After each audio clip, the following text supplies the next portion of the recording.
Welcome back to another episode of the Big J Little J Show. The most exciting episode for me as a fan, the Duke football season preview episode. I have been waiting for this for a long time. Football season is back as we are recording at the end of July. August is around the corner. This was day one of Duke's mini camp that Connor was there for, a fall camp, we should say. And we're going to get into that. But first, just want to welcome you guys back. I know it's been a little while. Connor was at ACC Media Day last week, and we went out and got some dinner afterwards. And Connor, besides, meeting up with me, which was your favorite time of the week, how was ACC Media Day?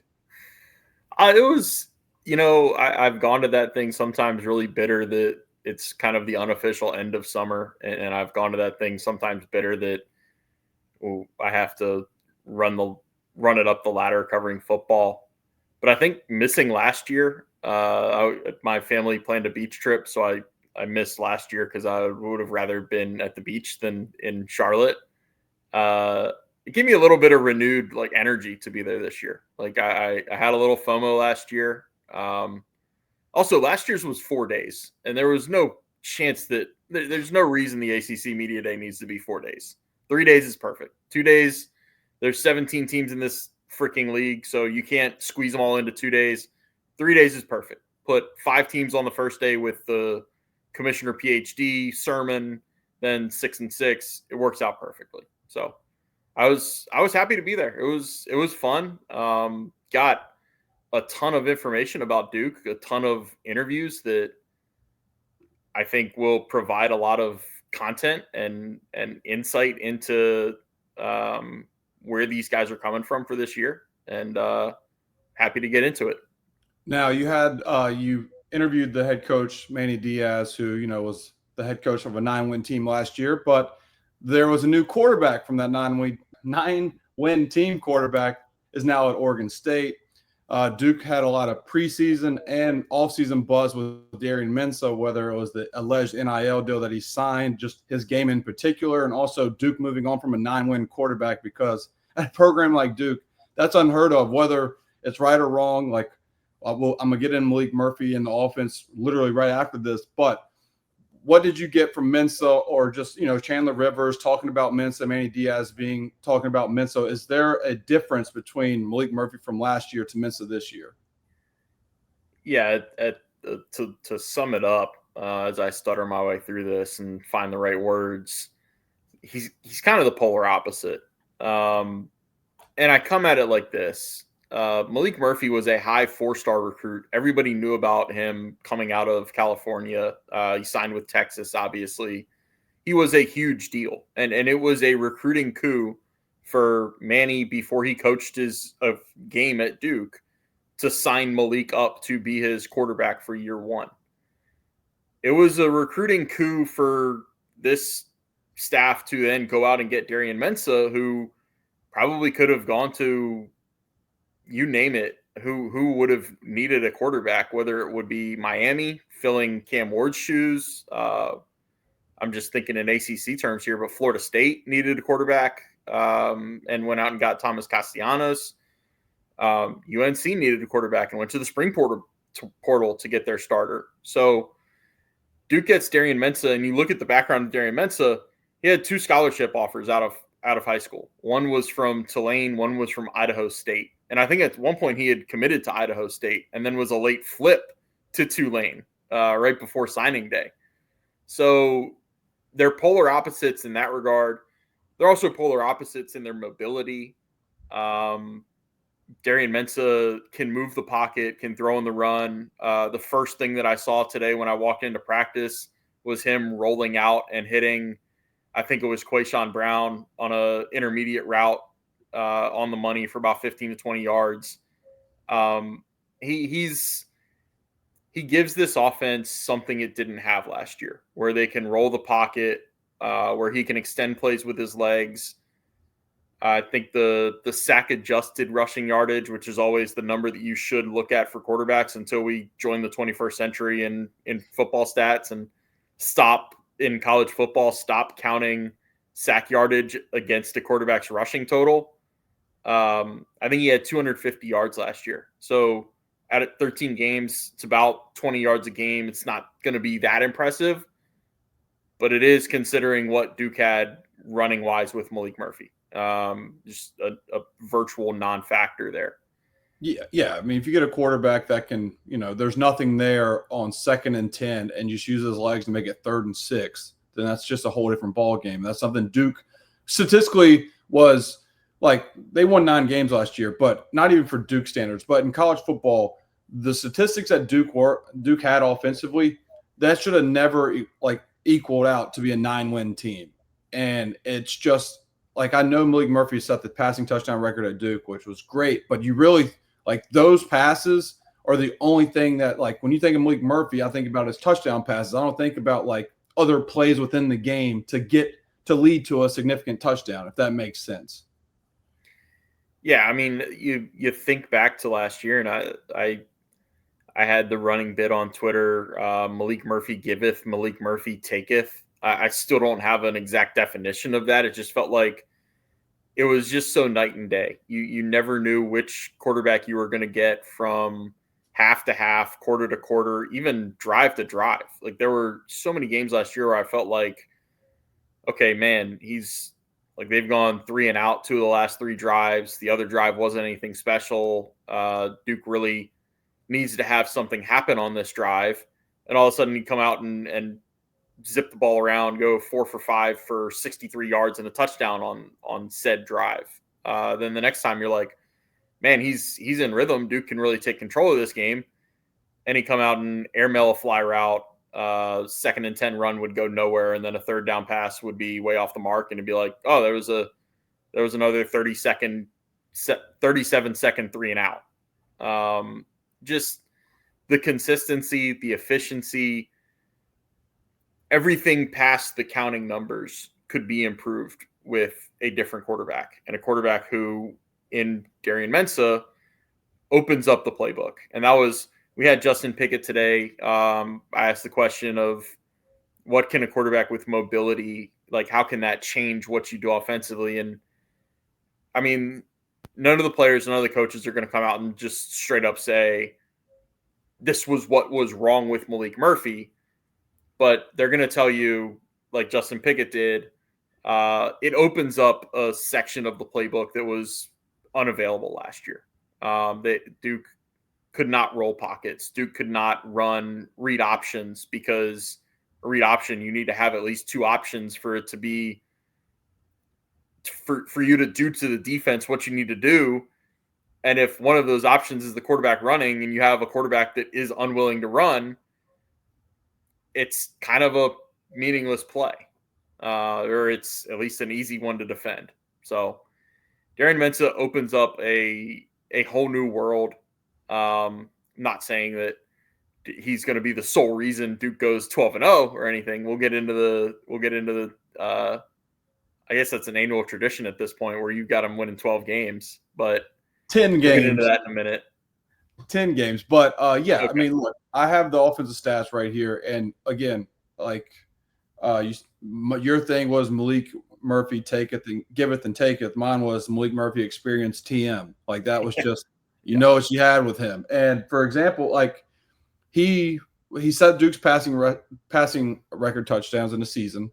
But he was dead last in the FBS in completion percentage when pressured at 20%. A 20% completion percentage on a 9-win team. That is crazy. That is just, you can't do that at Woodlawn Middle School. 20% completion percentage is hard to do. And this offensive stats last year, Duke was 15th out of 17th in the ACC in yards per game at 337. Second to last in rushing yards per game, only in front of FSU, who obviously we know how that was.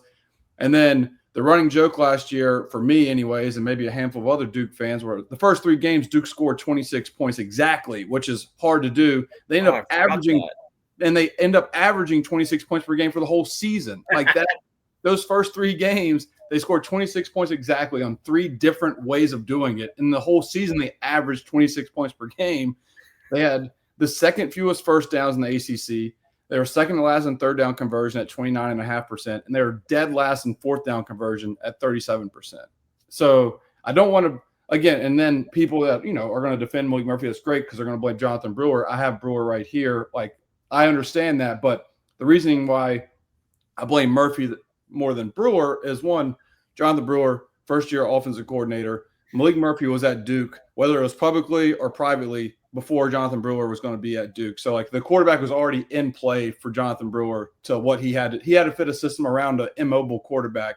And you could tell with Duke going out and getting Mensah, he likes a mobile quarterback. In certain reads, I think Brewer even said, like, last year's Duke scheme, they had a max protect on dropbacks because they had to protect Malik Murphy rather than have a different offensive line scheme. They had a max protect because the guy back there was, frankly, scared to get hit at times, like it showed. And so I watched today. I was a sicko and watched Duke against Miami last year.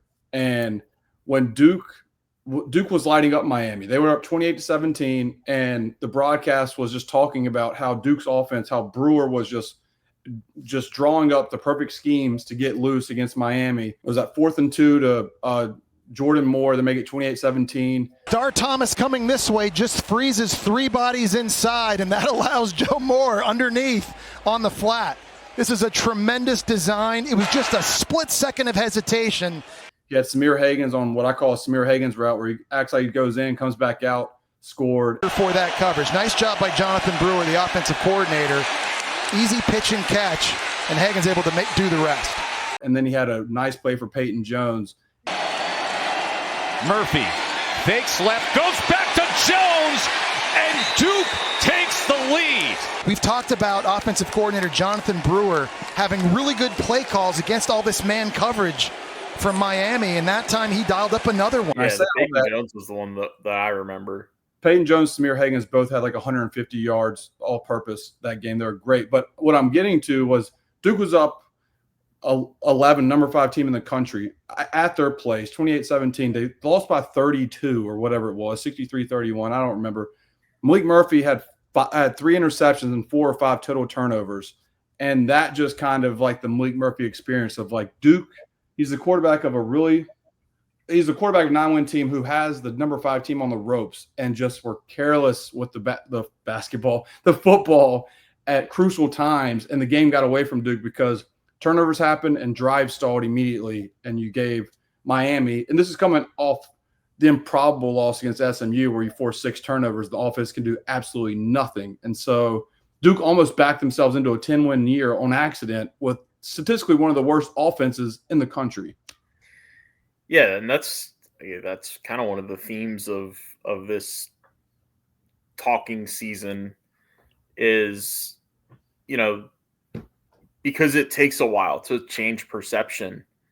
Everybody wants to look at last year and say Duke won 9 games. That's a great season. Like that's historically good for Duke. That's what they should aspire to. And it's not until you really dig into the 3 losses that you realize, well, shit, 2 of these should have been wins. Like it could have been 10 or 11, only changing a handful of plays, like only not turning the ball over so often against Miami and scoring once out of 6 times that you took the ball away from SMU. And like 3 of those were in plus territory and they just went no yards. Yeah. Yeah. So, the Georgia Tech one, they're up going into the 4th quarter, I think it was, but Georgia Tech's really good. We talked ad nauseum about that last year. That was the last game, I think, of 6 straight games to open the season for Duke. Yeah. And we'll get into having some schedule unluckiness with Georgia Tech and where they fall this year. But yeah, I mean, on one hand, you have a 9-win team. You're returning the core group from a 9-win team. On the other hand, you're returning a pretty hungry team that knows they left a little meat on the bone. Actually, Chandler Rivers told me at Charlotte they left a lot of meat on the bone.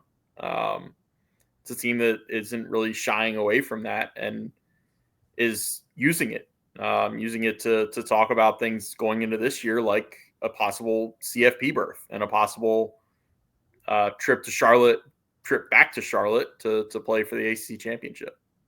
So, Connor, I was just talking about Malik Murphy. I'm going to rattle out the other transfers that left Duke and also the notable transfers in, since we've just talked about Murphy and Mensah, because obviously the most popular one's going to be QB1, either leaves or comes. So we just talked about when they're going both. Yeah, we're gonna hammer it. Malik Murphy to Oregon State. Star Thomas, who was Duke's starting running back last year, at Tennessee. He left, transfer to Tennessee, benefited from Diego Pavia court ruling about JUCO guys getting an extra year. There's no room for him at Duke, so he's at Tennessee. I have Grayson Loftus, Duke to UNC Charlotte, just because Grayson Loftus battling QB1 with Connor Harrell, who was a quarterback for UNC last year. So a Duke and UNC guy battling out QB1 at UNC Charlotte. Pretty hilarious. Last guy is Spencer Jones. Now, Spencer Jones did not play really at Duke, but the one position right now that we'll dive into also is wide receiver. You know, there's a lot of bodies there, but you're replacing Painkel and Jordan Moore production. And Spencer Jones had 2 receiving touchdowns in the spring game. And then about a week or so later announced he was going in the portal, and he's in the portal. And last I checked via his Twitter, he has not committed anywhere. So he just left Duke and hasn't found a home yet. But again, I have him on there because he's caught 2 passing touchdowns in the spring game. Yeah, I don't have all that much to add. I don't. What, you're telling me you can't remember that certain play from Spencer Jones' career at Duke? No, I can remember both touchdowns. One ended the spring game. Oh, so I was just talking about like in game, not actual spring game.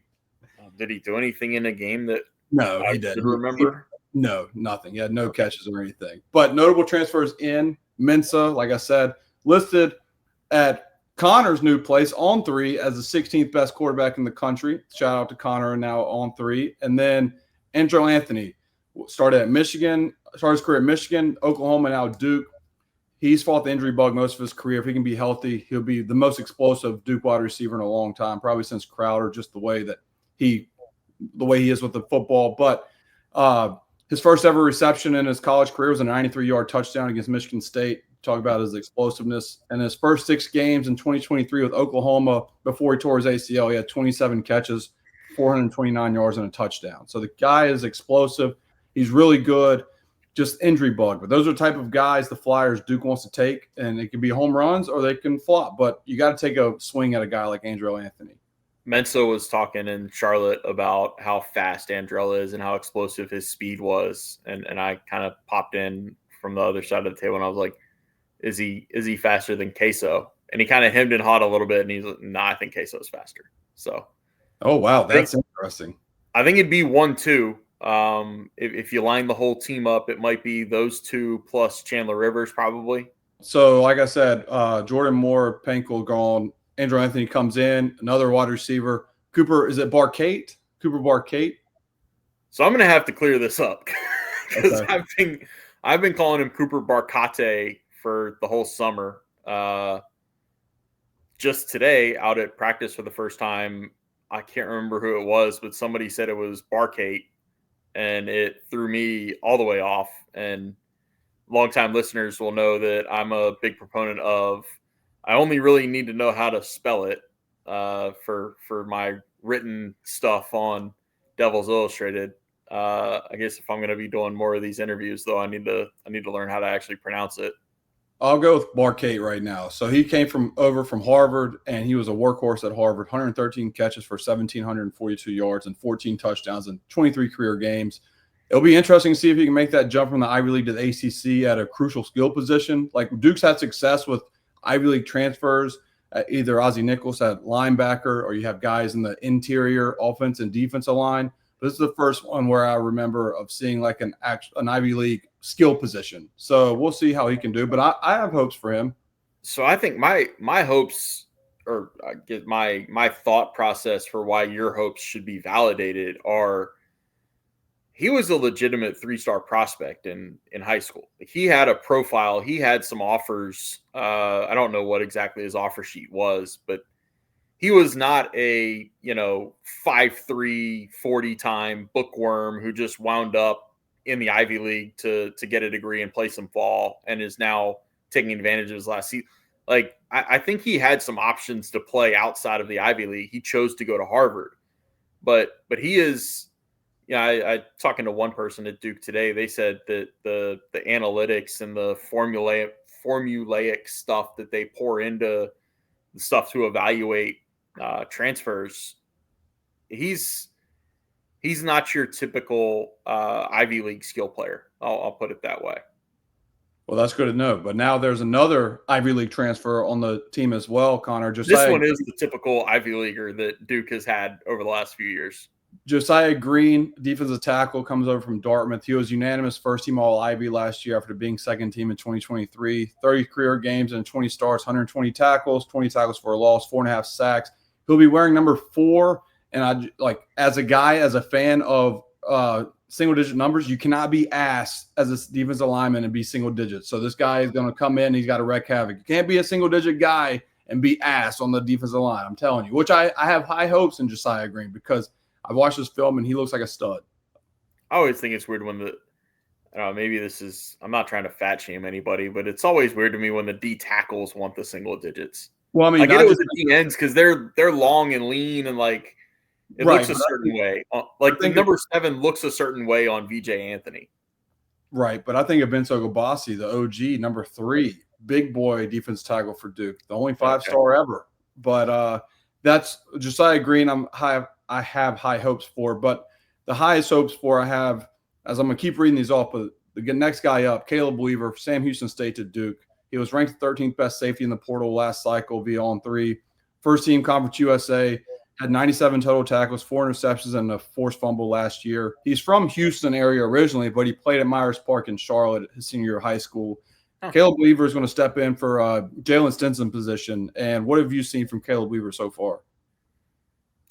I can tell you that he started next to Deshaun Stone with the first team safeties today, or with the first team defense at safety. It's throwing me for a little bit of a loop. I don't know how many people actually know about Terry Moore's injury. Yeah, so I'm glad you brought that up because I'm going to have my top 5 most important Duke players come up on here, and I'm going to get ratios where's Terry Moore? Terry Moore's not going to play for at least the first 6 weeks of the season. If people don't know that Terry Moore tore his ACL against Ole Miss on that interception return that he had, and he's going to miss. Duke will be lucky to have him by the beginning of November. I think if he plays a game in September, throw a party. Yeah, he's not playing September. I don't think he's playing October. The October is so weird because you've got basically one game after the October 4th. You got a double bye. You got a bye, Georgia Tech bye. Yeah, so if he gets back for that Georgia Tech game, then maybe. But yeah, I think it's more likely, like you said. I think they'll only have Terry Moore for the last month of the season. Torn ACLs. Sorry, go ahead. Torn ACLs bring 2 hurdles. You have to get your knee back to where you can actually plant and run and do everything you could do before. The bigger hurdle is the mental part. Right. And I think everybody that's torn an ACL has told me that it's you can get your knee back physically to where the doctors tell you you're good, you're 100%. And if you don't clear the mental part, you're a shell of what you were. And you can't do anything nearly as well as you could before. You have to clear this mental hurdle of, okay, if I plant this way, it's not going to re-tear. And man, that's a bitch to be dealing with when you're talking about coming back and playing November football. Yeah, I had a teammate in college who tore his ACL his junior year, and then his senior year, it took him the first till January 1st to really feel comfortable of pivoting or really doing a step back because he's just thinking, will my knee buckle again? And so being a safety and you're roaming the field in this high speed, it's that's scary. So yeah, I think Terry Moore, it's great to see him and Chandler Rivers on all these preseason or PFF grades of him being the best safety and stuff, but he's going to be Duke might actually be rewarded a year from now to where he plays less than 4 games. He can come back, he redshirts and plays the last 4 games of the season, and maybe he comes back for another year to improve his draft stock to show that he's healthy. Who knows? But yeah, he's going to miss significant time this season. I would say at least the first 6 games. I do want to go to another guy, Jaden Francois, from UCF to Utah State to Duke. He was a former 4-star high school kid, was recruited by Manny Diaz out of high school. He will be Cam Bergeron's replacement, and this reminds me that Cam Bergeron deserves his flowers because I think he's the most underrated. He had one of the most underrated seasons in program history at Duke. And I'm not exaggerating because Duke had a lot of people make all ACC and ACC honorable mention. And this dude did not make honorable mention for the ACC. And Cam Bergeron had 83 tackles, 9.5 TFLs, 4.5 sacks, 1 interception, 2 forced fumbles, and a fumble recovery at this position that Francois is going to play in. So, like, everybody talks about Duke's defense with Chandler Rivers, Terry Moore, and the guys at DNs, but Cam Bergeron was the pulse of that team sometimes, and Francois has big shoes to fill. You're giving me an opportunity to get on the soapbox here. Go ahead. Cam Bergeron not getting any All-ACC accolades last year Was a joke. Is completely because of the voting process that the ACC needs to address and change. Almost every team in this league runs either a 4-2-5 or a 3-3-5. Everybody plays with 5 defensive backs pretty much because every offense puts 3 receivers on the field and says, we're going to play fast, we're going to play up tempo, and we're going to run fast guys past your guys. But the ACC, the All-ACC voting on the defense, you vote for 3 linebackers, 2 corners, and 2 safeties. So nickel falls into this category of, well, they've got to either be listed, like Duke lists nickels as linebackers, even though there's no chance I'm going to think of Jaden Francois as a linebacker this year. Yeah. So they kind of fall through the cracks, and they don't have this is hypocritical because Cam Bergeron did have awesome counting stats, but typically your nickels don't have huge counting stats. Like, they don't get the huge tackle numbers. They don't get big interception numbers because they just kind of do a little bit of everything. They're almost like your tight ends of the defense. They're asked to both be a man in the box and play run support, but they're also asked to cover these fast and elusive slot receivers or get matched up against the tight end. So I guess I've not talked to the right people, or I've not been loud enough about it. David Hale has brought it up when I've talked to him about it, and I think he's put tweets out about it. But I really wish the ACC would modernize the All-ACC teams. Maybe just add the position. Yeah. I mean, Francois is a guy that's going to, like, he's capable of replacing Bergeron in that production. He has 110 career tackles, 7 TFLs, 2 sacks, 2 interceptions, and 1 forced fumble in his career. But back to Bergeron, yeah, I couldn't have said it better. Like, it's just a shame because that's such a pivotal position in this defense, but also this Francois did not come in until now, right? Like, August is the first time he's practicing, or I guess into July is the first time he's practicing with Duke. So, like, he didn't play in the summer and didn't play in the spring. So, like, he's still behind a little bit. And so you put him beside Sheldon Stone, who though he had snaps, so I'm going to get into with Stone in a second, replacing Terry Moore with an injury. Francois, like, the back end right now is a little shaky through the lack of experience and chemistry between Francois and Stone. Yes, I would take it a step further and say Caleb Weaver wasn't there in the spring either. Yes, and Caleb Weaver. Yes. When you're talking about your secondary right now, your 5 starters, the only returning starter is Chandler Rivers, which is a really good returning starter to have. Every team in the country would sign up to have Chandler Rivers as a returning senior corner. But then you're talking about at the other corner spot, I think it'll be Kamari Robinson. And then you're talking about a nickel who's new in Jaden Francois, a safety who's new in Caleb Weaver, and a safety who in Deshaun Stone played, I think, somewhere between 400 and 500 snaps last year and played significant experience, played really well, but it's going to be in a new role. I think his only career start came in last year's opener, ironically, against the same team in Elon. Mm-hmm. And that was the game Jalen Stinson had to miss the first half because of a lingering and carried over targeting penalty. Yep. I just got a few more here, Connor, and then we can get into it. Landon King, tight end, 6'3", 230, athletic tight end from Beaumont, Texas, where Chandler Rivers is from. Started his career at Auburn, then Utah, then Duke. He's played in 36 career games, but only 5 starts, 23 catches for 303 yards and 5 touchdowns. I was told from a Utah source that he can wow you with acrobatic contested catches, but he has a tendency to drop the easier ones from time to time. So my example for what I might call him this year is, hopefully that doesn't happen, but if it does, Pedro Serrano, our boy, Pedro Serrano, looks great when you throw him a fastball, when you throw him a curveball, he looks foolish. So hopefully that's not going to happen to my boy Landon King. Hopefully, the hands are more consistent this year. But I did ask, and they're like, yeah, he can make the toughest catch, but then he'll turn around and just make an excusable drop, which is, I guess, happened some either at practice or in some games for Utah.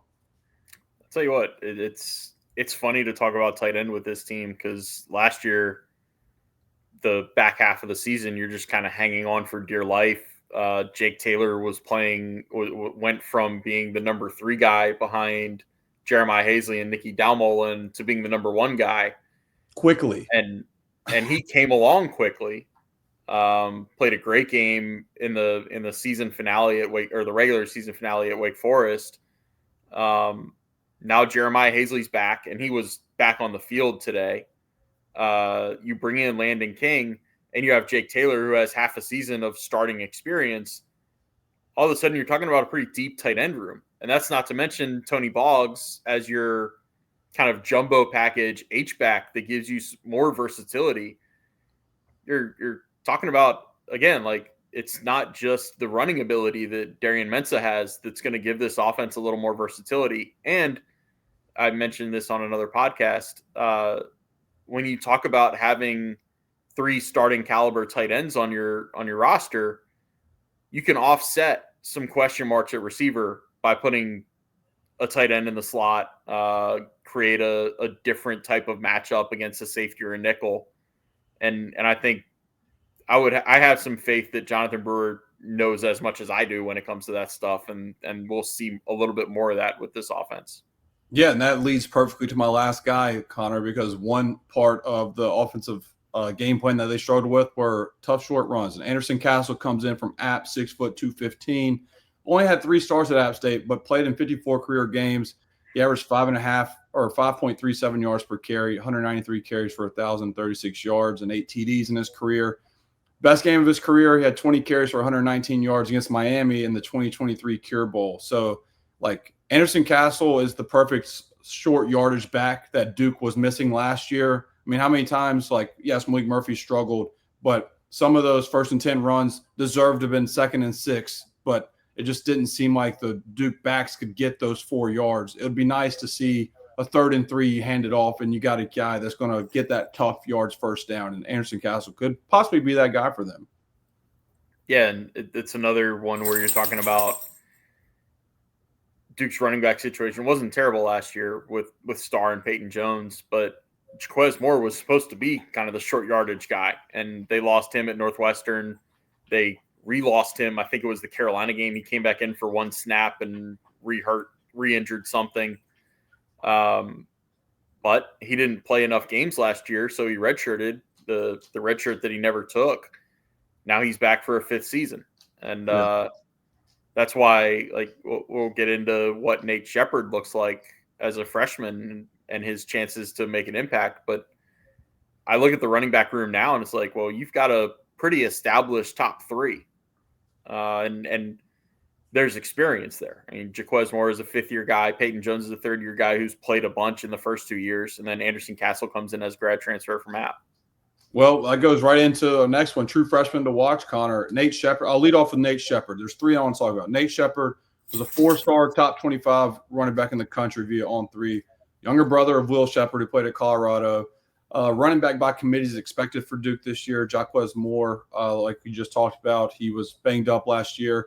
And Shepard, he tore his ACL his early senior year, I think, of high school. And honestly, that might have been a blessing in disguise for Duke recruiting at the time because he was blowing up. Like his junior year in Louisiana, he had 1,800 yards rushing and 32 touchdowns his junior year of high school. And he was about to go even crazier his senior year. And bigger schools were calling. LSU, I think, even offered him at the time. But then, obviously, he got hurt. What can you tell me about Nate Shepard?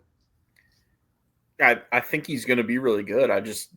Like I said, it's hard to come in and make an impact when you have so many guys in front of you in the pecking order. And then that's, to throw another name at you, granted, it was with the 3rd-team offense that I think was playing against the 3rd-team defense. Travis Bates had a few nice bursts today. And he's He's back at running back, the position that he came to Duke as. He was a safety last year. He moved back to running back. Never feel too great about a guy when he's gone through 2 position changes, but he does have more experience. He's been in college for 3 years now. That's a guy that you think probably has a physical edge over Nate Shepherd. I don't know if I would get my hopes up for anything for Nate Shepherd this year. I would think Jaquez Moore runs out of eligibility. Anderson Castle's out of eligibility after this season. Next year looks like it could be the Peyton Jones as a senior and Nate Shepherd show. That makes sense. Well, what about the freshman Bryce Davis, the highly touted freshman that obviously looked like he was going to commit to Duke, chose Clemson, then flipped from Clemson to Duke. He's going to play. He's going to come in and play right away. I think so. Yeah. Again, like I put this all in the practice report that I just published on Devils Illustrated. It feels like you're jumping the gun when you're talking about who looked good on a day that they don't even have shoulder pads on. Like they just have helmets and jersey tops and shorts today. So there's really not much to be taken away from the first day, especially when you're talking about linemen. But you do make the mental note. I think it was the last full team segment that they did. He's out there with the second team defense. Yeah, that's pretty good. That's not common for a freshman. It's a little more understandable when you realize he was a spring enrollee. Like he's not going through practices for the first time. He had 15 of them in the spring, but still, that's a little different. And I think, what do they list him at, like 6'4", 260? They have him 6'3", 260. That's the size of an ACC defensive end, right? Like we're not sitting here like we were 3 years ago talking about him the same way we were talking about VJ Anthony and saying like, well, he's got all this natural ability, but he's only 220 pounds. He looks kind of like a stick figure out there. That's a solid ACC defensive end body right now. The last one, you can lose yourself thinking about what he's going to look like a couple years from now once he gets it chiseled right under the Feely program. But yeah, the last one I want to talk about, Connor, is Bradley Gompers, 6'5", 225 linebacker. Duke was early on this kid, and it paid off because he really blew up his senior year. I think it was a 3-star going his senior year. Ended up being top 50 best prospect via 24/7 and 138th on all 3. Duke fought off Michigan and Penn State this whole tail end of that. This Bradley Gompers a guy, I look at his film and I'm like, this is Peyton Wilson for Duke. Like the guy goes east-west as fast as he goes north-south, it looks like on film. Is Bradley Gompers a guy that you can see crack into the 2 deep as the year progresses? I think it's a solid maybe for me. I mean, Duke only plays 2 linebackers at a time, and you go into the season thinking that the bulk of those are going to be snaps taken by Nick Morris and Trey Freeman. Yeah, like those are the guys that have established themselves as proven ACC playmakers, right? Maybe Trey a little more than Nick, but that's kind of only because Nick got hurt early last year and missed the whole season. I think I'm going to have to refresh my name here with the roster a little bit. I think it's Kobe Smith. Wait. No, Kobe Smith is the defensive end who I've wanted to make a linebacker now twice today. Derek Brown Jr. is the one to watch. He redshirted last year, his freshman year. That's a good one. I think keep an eye on him at linebacker. Who else did I see out there? He's got a good frame. Derek Brown Jr. He has a really good frame. I like that pick. We've heard a couple different times about Luke Mergott looking good in certain spots. And Kendall Johnson's the other one. Okay. Kendall Johnson for a couple years now. We've talked about like glimpses with him, and if it comes together, then it comes together. the thing working against Bradley Gompers, and I wish I could phrase it a different way, because it does kind of annoy me how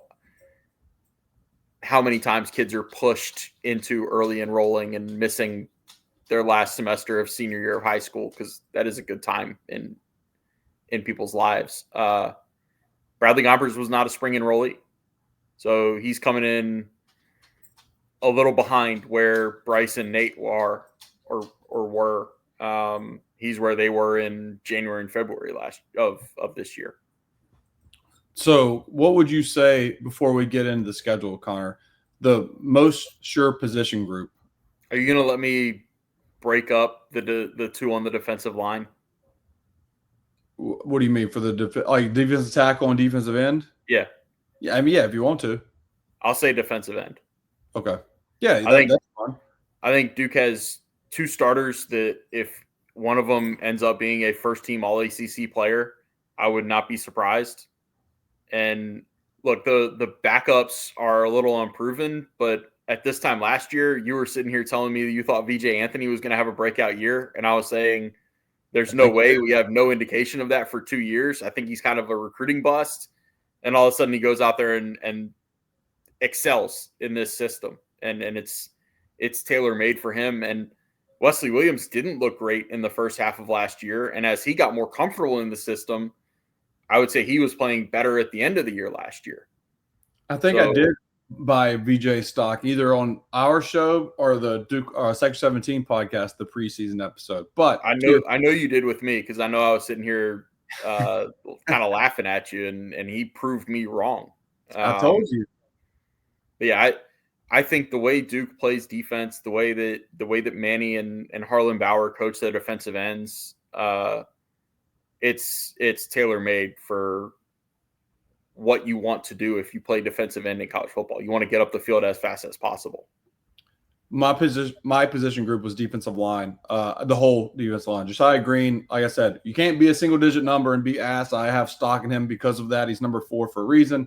And Aaron Hall, I think, is a very underrated player in the ACC. Disrupted a lot of short yardage in the trenches. He can take over sometimes possessions with the way he dominates a first or second down. So I like those 4 across the board. And then, like you said, the depth at the defensive end positions I like. What is your biggest question mark for a position group? I think right now it's safety.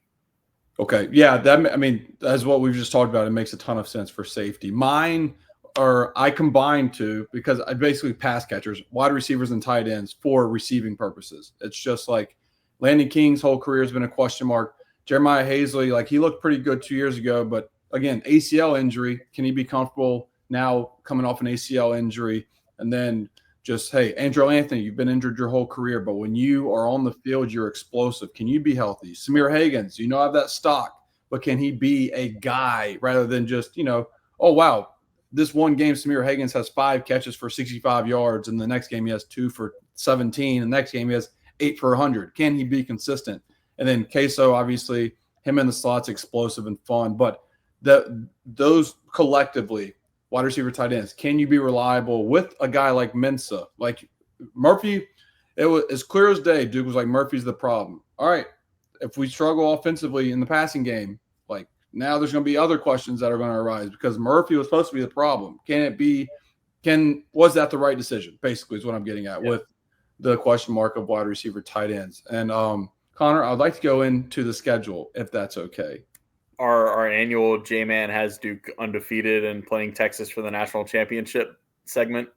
We will get to my prediction, but I do want to this is of note. DraftKings has Duke at the 6th best odds in the ACC at 25-1. That is the highest I think I've ever seen. And that is back when the ACC only had 10 or 12 teams. Now we have 17 and a half with Notre Dame. There's some notables as well. Clemson's the favorite at plus 105, who obviously Duke plays at Clemson. Other notables are Georgia Tech, who are at 5th, 12-1. UNC is 40-1, and NC State's 45-1. So Duke has the best odds in the state, preseason odds, which I really don't think has ever happened. And that leads me to our first game, Elon, Connor, your alma mater. Yeah, I'll open up against Elon again, batter him around a little bit. I'll plead ignorant. Like, I don't know much about Elon. I know they did not go through a coaching change. I have a sneaking suspicion. Maybe that's not the right word. It's definitely not a fever dream. It feels like it's not. It feels like the possibility is not zero that Dave Clawson is Elon's coach. Oh, wow. Wow. That would be crazy. We're going to have to pull this. He did not retire. Like, people have said he retired. He did not retire from coaching. And I think after a year or two away, he will get back into it. I don't think it will be at a power conference school. I think if he wants to stay in the area, it will be somewhere like Elon that it is like most schools he's coached at, a small private school, academically focused.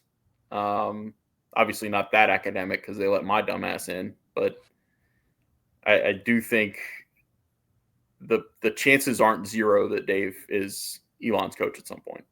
I do like that nugget. With that being said, we both have Duke 1-0 against Elon for week 1. My only note for this game, Connor, is whatever happens in this game, we'll be telling for the rest of the year. Because if you just look back at last year with Duke Elon, the amount of overthrows that should have been touchdowns happened all year. When they did connect, it was fun. The lack of run game. Duke's leading rusher had 24 yards, I think. Duke couldn't run worth shit the rest of the season. Yeah. Duke had like 20 TFLs that game. Duke's defense had TFLs every game. The defense was disruptive. The offense was inconsistent. All happened week 1. And, hey, that happened the whole season. I say that tongue in cheek, but look, I'm just saying it happened last year against Elon. Hopefully we see Duke spread the pill out and score, more than 26 points against the Fighting Phoenix.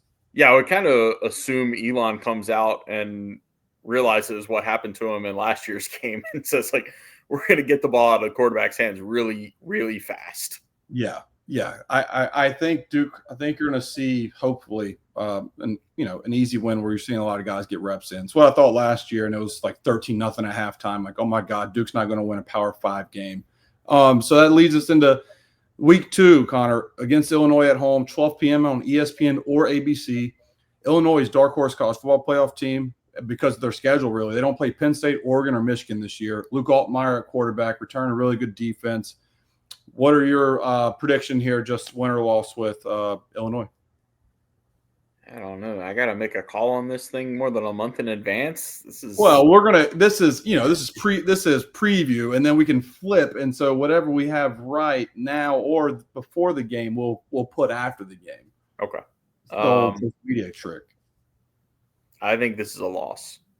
I also have this as a loss. I have this as a loss because I have in my notes, I give the edge to the team returning a good quarterback against a defense that has new transfers at important positions. Like if this was week 5 or later, I give it to Duke. But I think it's going to take Duke a little bit. That's a tough, first real test. It's not Northwestern at Northwestern and 50-mile-an-hour winds. I love that this schedule makes Duke jump into the deep end of the pool really early. Yeah.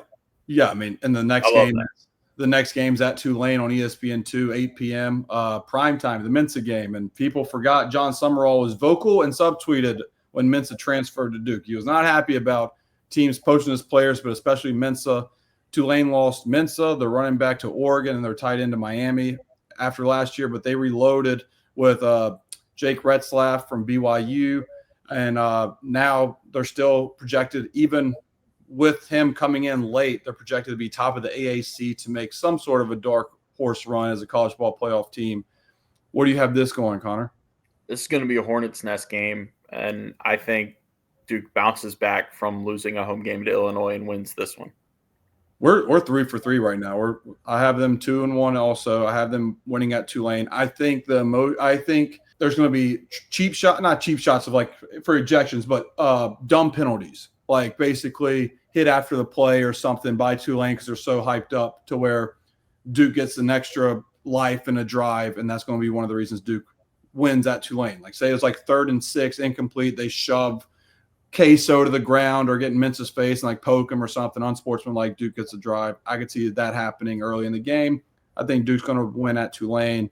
And then it goes into at home against NC State. Duke has dominated NC State here, Connor, in the recent past, but they've won 2 in a row. It's at least 2 in a row. One of them set offensive football back a couple decades, but a million years. Yeah. Kurt Roper, the OC now at NC State. So this is a homecoming for Kurt Roper as a play caller. CJ Bailey is a guy I like. NC State comes in a little under the radar after being one of the most overrated teams in the ACC last year. If it was not for Florida State and they're just them falling flat on their face, NC State would have been the most disappointing team in the ACC in my eyes. Where do you have this going? I think Duke wins this game. We're locked arms right here. I mean, the danger here is Dave Doran will find a way to get that team to 8-4. So I don't know if this is one of their 8 or one of their 4, but that's fair. I think Duke wins it. That's very fair. CJ Bailey's, like I said, a guy I like, but they replaced Casey Concepcion, left to go to A&M after lighting it up his rookie year. They couldn't give him the ball sophomore year, and so I'm curious to see, what NC State can do. I think Roper's still going to be trying to figure out his offense that early in the season, and I think they'll hit stride in the second half. So now that leads us to Syracuse, Connor, at Syracuse. Look, Syracuse coming off a 10-win season. I'm curious to see how Syracuse is this year and how their QB play will be. Obviously, with Kyle McCord leaving. Right now, the starter, it looks like it's going to be LSU transfer with Ricky Collins Jr. And as of right now, I like Duke in this matchup just because of uncertainties for me with Syracuse. Like Duke, yeah, they won 9 games, but Syracuse winning 10 games in year 1 with Fran Brown, there has to be some sort of regression there. Kyle McCord, home run portal hit by them, but I think Ricky Collins Jr. will obviously not live up to the hype that Kyle McCord was last year. It's going to be a tough game for Duke in the Dome, but I have Duke beating Syracuse. Yeah, I'll preface this with weird shit happens in the Dome. Mm-hmm.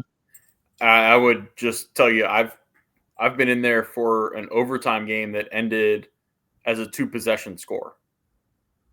That was the weird shit experience that I had at Syracuse. That's actually crazy. That's unheard of. Yeah. The other game I think is a top 10 or 15 all-time scoring game in ACC history. It was 64-43. That's Jesus. Yeah. Yep. I think Duke wins this, but it would not shock me if they lose it because of everything I just said. Like, it's just weird things happen. Yeah, I mean, it could be a thing where the winning team has like 150 total yards of offense, and the losing team has 400, but it's just the Dome, and it's just like, what? How'd that even happen? So I have them. So we both have them 4-1 right now going against Cal. So Duke plays at Cal a week later. Cal lost Fernando Mendoza to Indiana, and that hurts because Mendoza is a really good quarterback. I liked him a lot at Cal. They have every single running back. Every single running back. And I like Devin Brown's coming in from Ohio State, but he's not as good as Mendoza. Mendoza is an NFL type of quarterback, that size and everything. But I don't think Cal's going to be that. I think they're going to be bottom of the ACC, bottom tier of the ACC. But going East Coast to West Coast as a sports bettor like myself, any team that does that or vice versa, West to East, I fade because I'm just like, it just always happens. Like, they lay an egg. I'm not saying for a loss. Like, I will probably bet Cal as of right now. I'll bet them to cover, and then we'll reassess the night before Duke plays at Cal for maybe an upset alert. But right now, I have Duke winning this game. But it's going to be trickier than what I think it looks like on paper. Yeah, you kind of put a nail on the head for me. I think Cal is going to be really bad. But I also, it does present a couple of different hurdles. Like Duke didn't have to go out west last year to any one of the 3, right? Yeah. They didn't play Cal or Stanford, and they had SMU come to Durham. So yeah, none of the 3. It'll be interesting to see, and especially this is also a game before a bye week, so maybe Duke's looking forward to the bye week. Guys are banged up. The bye week, you got to go cross country before that, weird things like that. It's also, you got to think about Duke has to take 3 flights in 4 weeks. Yeah. You take a flight to New Orleans, you got to take a flight to Syracuse, you take one to Cal. It's not like a road trip on a bus that's, up to Charlottesville, even though I don't think they would bus to Charlottesville, but just say they would. It's not like it's that much different, but wear and tear on a body is wear and tear on a body, and 3 flights in 4 weeks is a little tougher to manage than when you're talking about having home games in that stretch. Yeah, and just your day to day with scheduling of like walk through hotel breakfast, like everything's 3 hours behind now, and it's just your body's different, and it's a lot. But that's enough Cal talk there. We both have Duke winning, but it's going to be tricky. Now here comes the bye week with a sandwich two bye weeks sandwiched with Georgia Tech in between. Is what I'm trying to say. Bye week now Duke plays versus Georgia Tech at home. Georgia Tech returns Haynes King, Jamal Haynes, and among others. But they lost Eric Singleton Jr. to Auburn, and they lost Tyler Santucci, their defense coordinator, who was Duke's defense coordinator, to the NFL. This is the one team that's been a thorn in Duke's side, whether it's been Elko at head coach or Manny. Like this is the thing. This is like the only team in the ACC that has beaten both Manny Diaz and Elko, not or, but and. And so this is a tough game, Connor. What do you have here? I have Georgia Tech winning this game. I think if I'm remembering correctly, I picked Duke 6th in the ACC, and of the 5 that I picked above them, I think 2 of them play Duke this year, and one's Clemson that I picked to win the ACC, and then I picked Georgia Tech to finish 4th. And I was actually talking to Kate Rogerson of WTVD today out of practice, and kind of lamenting picking Georgia Tech 4th because I almost wish I had the guts to pick them higher over Miami and SMU, because I think that highly of what Brent Key has done with that program and just how much buy-in there is there.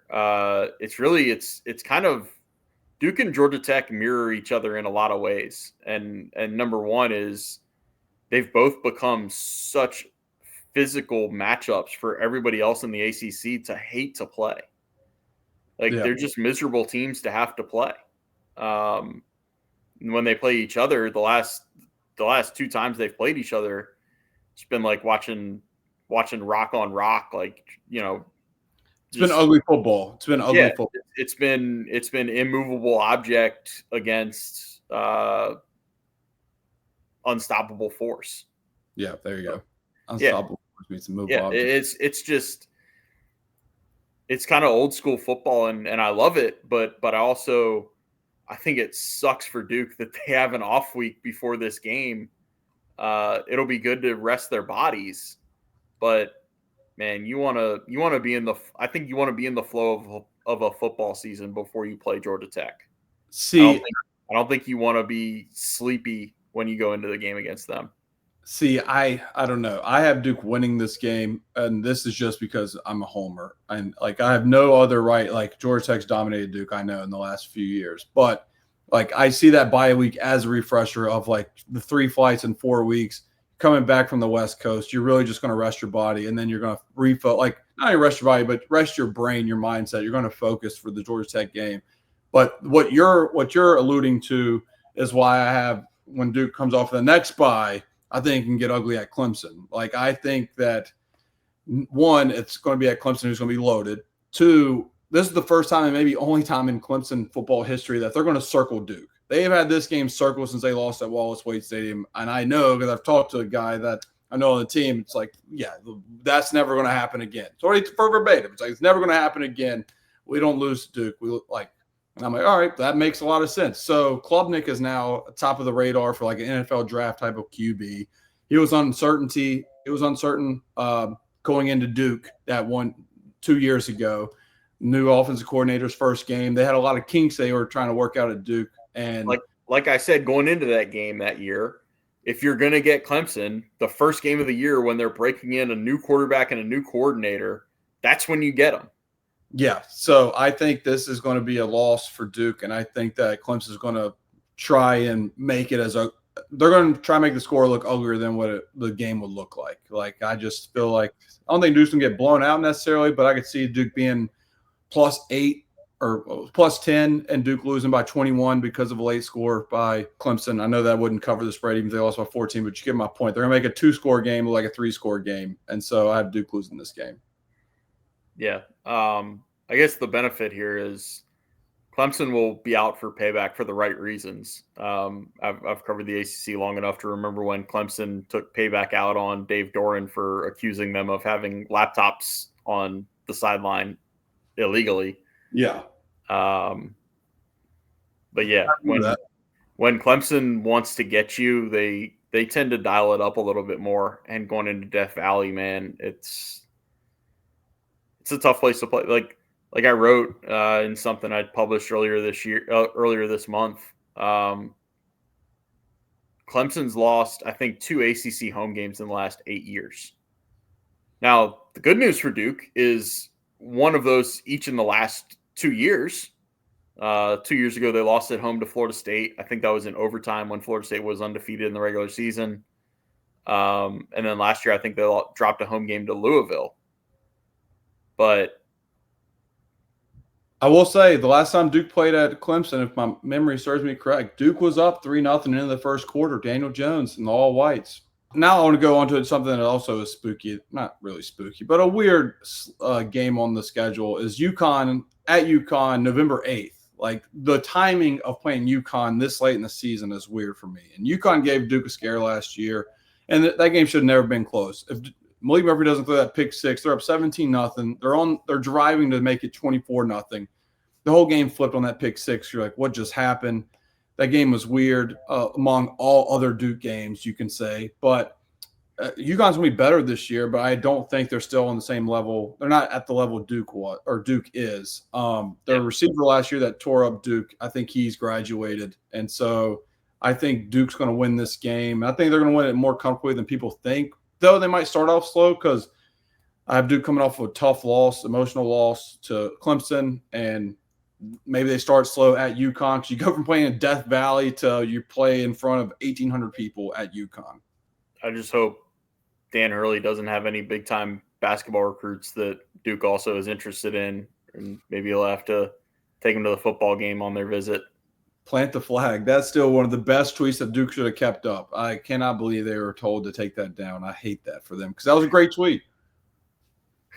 Yeah, I had forgotten about that one. Yeah, that was a great tweet. So I have Duke. What do you have Duke right now? What have I said? They're losing 3 games because I said Georgia Tech, Clemson, and Illinois are losses. So I have them 7-2, and you have them 6-3. Yeah. And so that leads us to UVA. If Tony Elliott is still coaching this game, Connor, I love Duke. If there's an interim, it's a little trickier that I turn that love to a like because you know how I feel with interim coaches. It was on this show you mocked me when I said I was scared about Georgia Tech after they fired Jeff Collins because Brent Key was going to come in, and Brent Key beat Duke when they shouldn't have beat Duke. And then last year, ECU found their stride. They were left for dead when Mike Houston got fired, and they went to a bowl game because they won like 4 out of 5 after that. So interims always scare me because it gives teams life. So hopefully Tony Elliott is still coaching this game because I love Duke if Tony Elliott's coaching this game. If he is not, then that love turns to like. I have Duke winning. Yeah, we're gonna know a lot more about UVA in Game 10 than we do right now. I think the chances are high both teams in Virginia in the ACC are looking for new coaches in the next 4 months. Yeah, I agree with that as well. Speaking of new coach, UNC got a new coach, Connor. I don't know if you heard, but Jordan Hudson is the head coach for UNC Tar Heels, and I have no idea how do you spell Jordan. That's just a dumb way to spell Jordan with an O-N. Are you kidding me? Anybody that spells it with an O, I had a teammate, he spelled his with a Y, and trust me, the locker room was not kind to him with him having a Jordan with a Y. So O is still ugly, but it's not a Y, I guess. But I have no idea how UNC will be this year. I'll be completely honest with you. It's just been a lot of smoke and mirrors, good and bad, around the program. But Gio Lopez, I am familiar with because I watched a shit ton of Sun Belt because I always have money on the Sun Belt, and he won me a lot of money when they played App State this year because I bet him rushing yards, ladder play, shout. NC Nick, the College Football Experience, great podcast. He was like, he had it, so I tailed him, and I had him from 40 yards rushing to 50 yards rushing to 60, and he had 105 rushing yards, and I hit from plus 100 to plus 650. And so Gio Lopez, really good runner. I don't trust his arm strength though. Like he had 18 passing touchdowns and 5 interceptions, but I don't know if his arm strength is ACC caliber. Like I think he's the perfect Sun Belt quarterback that can run and mix in some throws. So I blindly picked Duke because I think Duke's defense will contain Gio Lopez's legs and try and make him beat you through the air. And we're 11 games in now to where Caleb Weaver, Francois, everybody on Duke is going to be confident in their abilities to where I think Duke stiffens up and UNC loses against Duke. I'm going to pick Duke, but I just – there is no bigger question mark for a team in the ACC than UNC. Like I think Belichick or somebody last week at ACC kickoff said something about they have 70 or 80 new players. You can only have 105 on the roster. It's just it's nuts to wrap your head around how secretive they've been. And I guess that shouldn't surprise us given the head coach. But I legitimately know more about the 24-year-old girlfriend of the head coach than I do about what schemes they're going to run, about like who the go-to receiver is going to be. And maybe that's on me for not doing the research, but it just feels like everything about them is shrouded in mystery right now. I mean, they did spring practices, and when they let the media in, players didn't have numbers or names. They're just running around out there with T-shirts on, basically. Dude, I mean, I don't know. It's a wacky situation that we have no idea what they're going to look like.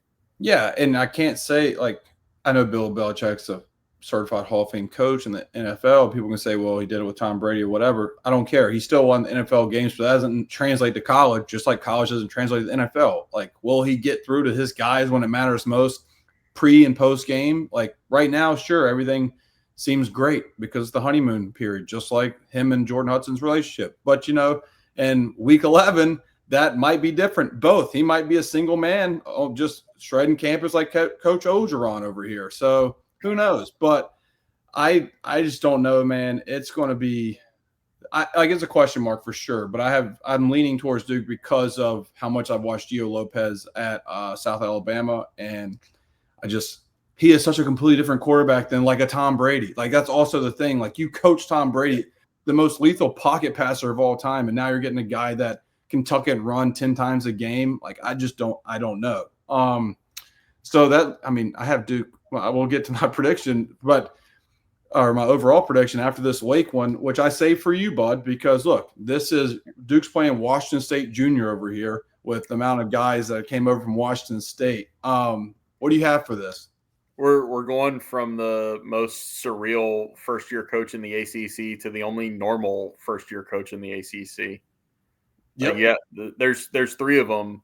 One of them has 6 Super Bowl rings. One of them replaced the guy who got fired in March or April with Stanford, and Frank Reich, who's a former Panthers coach. I did not know Frank Reich was Stanford's head coach until AC Media Day when I saw somebody interviewing him. I don't know how I missed it, but I missed it. Andrew Luck fired Taylor? Jeff Traylor or Traylor. Jeff Taylor. I think it was Traylor. Yeah, it's Traylor. Not that Stanford was going to be anything all that great this year anyway, but it's just a complete reboot there, it feels like. With Wake, they're not a mystery to me, obviously, and they're not making any mystery about what they're going to do on offense. They're going to give the ball to DeMond Claiborne a shitload of times. By game 12, they might have run him into the ground, or by game 12, he might be like a dark horse Heisman guy that everybody's saying, well, it sucks that he's on a team that only has won 5 or 6 games. They're going to run a power spread. Like the slow mesh is dead. Had a lot of fun joking with Wesley Williams and Charlotte. I mentioned that I cover Wake, and he said something about, hey, they're done with that play, right? They're done with that slow mesh stuff. I was like, yeah, it's over. Yeah, that was a pain in the ass. I think in this day and age of college football, I know I'm getting on a tangent here. You have legitimate quarterback battles and you have fake quarterback battles. Duke had a fake quarterback battle between Malik Murphy and Grayson Loftus last year. It was always going to be Malik Murphy as a starter. Wake has a legitimate quarterback battle. They're either going to have Robbie Ashford, who has some experience starting games in the SEC, or Deshaun Purdy, who was Charlotte part-time starter last year as a freshman, who has a lot of raw talent. That's going to determine a lot of what this Wake team looks like, because Deshaun Purdy has a big arm. Robbie Ashford is a lot more of a runner. I do think Duke wins this game. It's always quirky when you get to this Thanksgiving week. Both these schools, when they play each other that week of the year, neither one of them wants to be at home because they know that they're not going to draw a crowd, because it's just the nature of there are no students, and it's a holiday weekend. Yeah, so I have Duke going 10-2. Like we joked about before the show or beginning of the show, that I was probably going to have them 10-2, but like You're going to disappoint me every time you don't have them going 12-0. I know. Well, like I said, it's always like 10-2, but it's let's face it. I mean, everything's a toss-up, right? But the real toss-ups that like I go back and forth on, the UNC game, the Georgia Tech game, like I have them both as wins, but they could be losses. Hell, the State game and even the Illinois game that I have for a loss. Like, who's to say? Like, it's just the one that I'm like, I just don't see Duke winning is Clemson. And that's not a slight to Duke at all. It's just the nature of the beast. I do want to close, Connor, because you had them 9-3, by the way, for the record. I think you had them. Yeah, I'm sitting here giving you shit for how many wins you have them with. I've got them with one less. And I want to end, Connor, because I have this graphic, just top 5 most important players on it for Duke to go 10-2, and we'll end it there. I'll put it up on the screen now. You can tell me what you think. Look at that. I want to pull up my listicle from I think it was late June. So it was on the Rivals site that I no longer can pull up the stories from. Well, while you're pulling up that, I will, for the podcast listeners that are not seeing this, here are my top 5 most important players on the team for this season. It's not the best. It's not what I think is going to be the most productive, but just most important of like what Duke needs them, these guys need to play for Duke. Got Duke. more honorable mentions than you do the actual list. Well, I'm getting to those. Good. Nah, spoiler alert over here. Yeah, I have a lot of honorable mentions, but I have Darian Mensah number 1. Obviously, that is, self-explanatory. You're only as good as your quarterback. But again, Duke won 9 games last year in spite of QB play. But this year, I think they really need their quarterback to step up to win the games on the schedule. Chandler Rivers should be like 1B. I mean, just the way he can shut down one side of the field makes Duke's defense even better. And then you add that with number 3, Wesley Williams, and number 4, Vincent Anthony Jr. on the defensive ends, the way they can disrupt the backfield.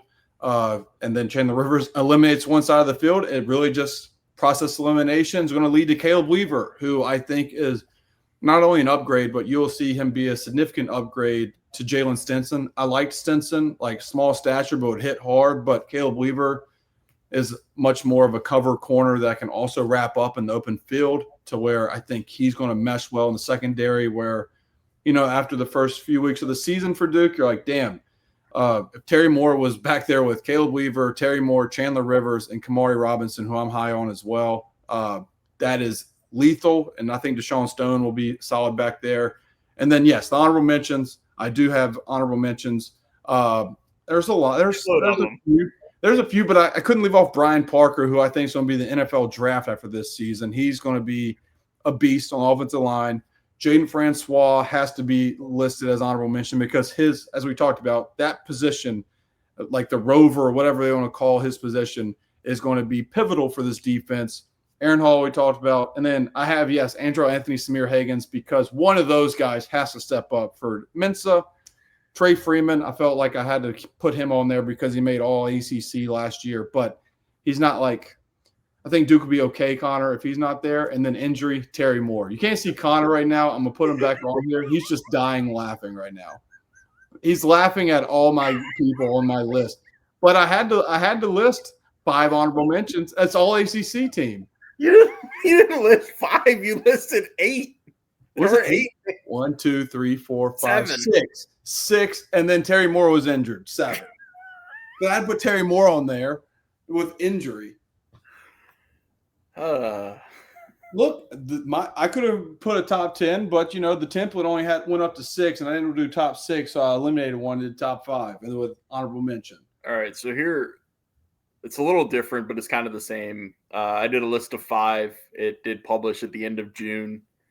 The disclaimer here is I did not include quarterbacks because I think quarterback is inherently the most important position on a football roster at every level.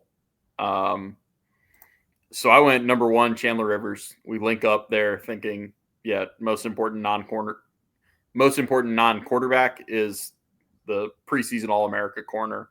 Makes sense. One of the things is crazy. Did you realize he started every single game since the Miami game in 22? Yeah, I was big on him his true freshman year, but that doesn't surprise me. Yeah, just such a special player. Number 2, I have Brian Parker II because, like you said, I think he is an NFL draft pick at the end of this season. If he uses his last year of eligibility, then great for Duke. But if he does, he's not going to come back to Duke. He would go to like a Ohio State or something. I don't know, man. Offensive linemen don't leave. Offensive linemen get paid when they leave, but a lot of times the offensive linemen that are in the portal are there because there's been a coaching change. That makes sense. Yeah, I think he's gone though. Regardless, I think it'd be hard for me to see him next year, which is a credit to him. Yeah. This is where we break considerably. I have number 3 as Deshaun Stone. I almost put him as my honorable mention, but I ran out of room. But you got space; you can squeeze him in there. But yes, Deshaun Stone, I do like that pick. I talked about because it's such a pivotal role. Like he is taking over for Terry Moore for the whole year, basically. For 8 games. He's the one with ACC experience is my thing. Like Caleb Weaver, I think is going to be really good, and I think sometimes we make way too much of the jump from FCS to Power 4 football, but other times those types of guys struggle to pick up the speed.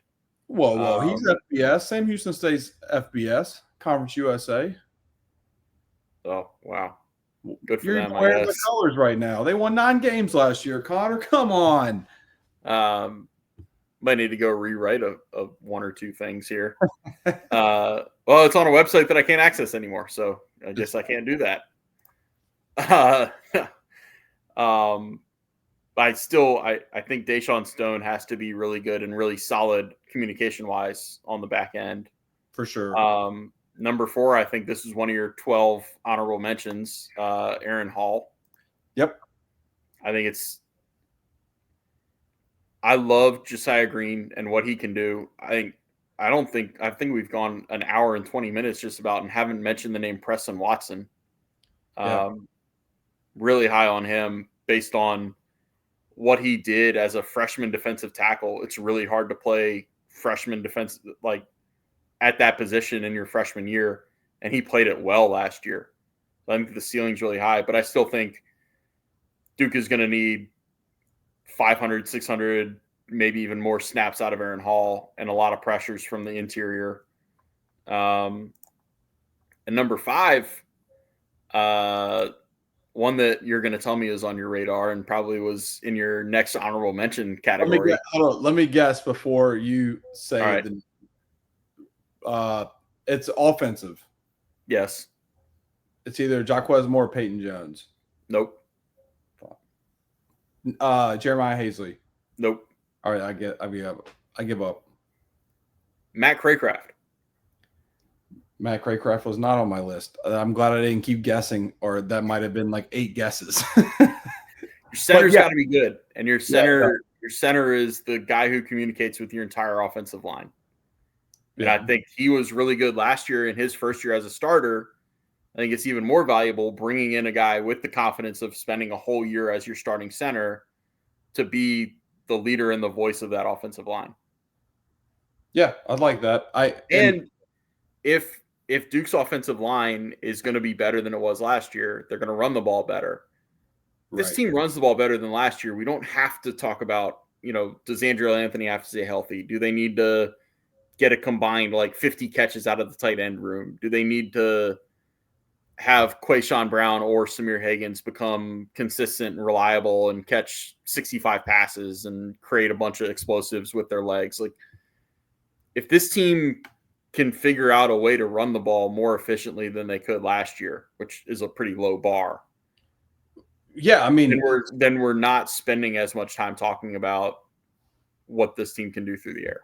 Well, the one thing, I'm glad you said that, because we should have talked about this too, is with the offensive line, the one thing Elko benefited at Duke was experienced offensive line play. His first, the reason Duke ran the ball so well with Riley Leonard and the running backs was because the offensive line, you knew what you're getting. They're all experienced starters. Manny Diaz's first year, they couldn't play a spring game. They had to go 7v7. They didn't have enough offensive linemen, and so you're plugging in guys at places, and you saw it all year that they just weren't meshing well together. It took some time, to where this year now it's a strong point for Duke, at least the starting five and even some on the two deep. So I think because of that, the run game would be better. But Elko benefited a lot from a Graham Barton playing 2 years and other guys being in there that you could plug in and know you're going to get consistent good snaps. Whereas, Manny was just I got to pencil in an Elon transfer, an FCS guy, and then beside Brian Parker and Matt Craycraft just started, and then Pickett. He was a 2-deep guy for Elko, but last year was his real first year starting, and he was banged up too. Yeah, he's had trouble staying healthy. So, but yeah, that's a good. I like that. I like Craycraft. Do you have any honorable mention, 4 or 5 or 10? No, because I make a list of 5 and I write that list, and then I move on to the next thing. This is what separates a big J and a little J. A big J just goes by certain rules. Little J just bends it a little bit and it's hey, you know what? There's 5, but here, bam, there's 6 more in the honorable mention. So that's 7. You put 7 names down. Well, I put 7. Terry Moore is injured, so that's just a DL, disabled list. So whatever. I'm high on Duke. I might be high also with my top 5 being a top 11, but I am high on Duke this year. Obviously, all health depending, because certain areas, we start getting off that too deep. It gets scary just off of inexperience. And the 10-2 can quickly turn into a 5-7 with the schedule. So I think Duke can be 10-2, and you have them 9-3. And if you're still here at an hour and 25 in, let us know via YouTube or comments, or tweet at us at J-Man's Takes or Connor O'Neill _DI. Let us know what you think Duke's record is going to be. Connor, you got to go back to Duke for more practices in the near future, and you get to tell me all the things leading up to Duke Elon, and hopefully we'll be previewing Duke Elon, and hopefully for that game Duke scores more than 26 points.